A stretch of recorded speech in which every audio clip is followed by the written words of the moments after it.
Lenovo X1 carbon. অনেকে আছেন আমাদের কাছে ব্যাটারি ব্যাকআপ বেশি ভালো ওয়ালা ল্যাপটপ চান। আমি বলবো যে ল্যাপটপের জগতে, সারা ওয়ার্ল্ডের ল্যাপটপের জগতে সবচেয়ে ব্যাটারি ব্যাকআপ বেশি দেওয়া ল্যাপটপ হলো X1 কার্বন।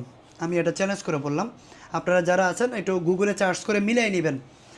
এই ল্যাপটপটার ব্যাটারি ব্যাকআপ 20 ঘন্টা পর্যন্ত থাকার রিভিউ আছে।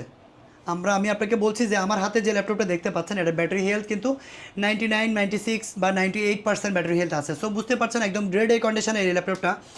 X1 কার্বনের জেন 7, আগে অবশ্যই সিরিজটা দেখতে হবে। X1 কার্বন জেন 7 কোরাই 5-এর 8 জেনারেশন। কোরাই 5-এর 8 জেনারেশন, 8 GB 16 GB র্যাম থাকবে। র্যাম থাকবে 16 GB র্যাম, আর এসএসডি থাকবে হলো 512 GB এসএসডি। আরেকটা কথা বলে রাখি, এই ল্যাপটপটা কিন্তু র্যাম কমানো বাড়ানো যায় না, এটা onboard RAM. So built in RAM যেহেতু দেওয়াই আছে, র্যাম বাড়ানো যাবে না, সেই ক্ষেত্রে 8 GB র্যাম হবে না, 16 GB র্যাম লাগবে মিনিমাম। সো 16 GB র্যাম দেওয়াই আছে, আপনার র্যাম বাড়াইতে পারবেন না, কমাইতেও পারবেন না। 8 GB গ্রাফিক্স কার্ড দেওয়া আছে, আর ব্যাটারি ব্যাকআপ 6-7 ঘন্টা প্লাস পাবেন ইনশাআল্লাহ। এই ল্যাপটপটাও কিন্তু আমাদের কাছ থেকে নিতে পারবেন 16 GB র্যাম, 512 GB এসএসডি, একদম 100% grade A condition. Type C পোর্টের অরিজিনাল চার্জার সহ এই ল্যাপটপটা নিতে পারবেন, অনলি 38,000 হলে নিতে পারবেন।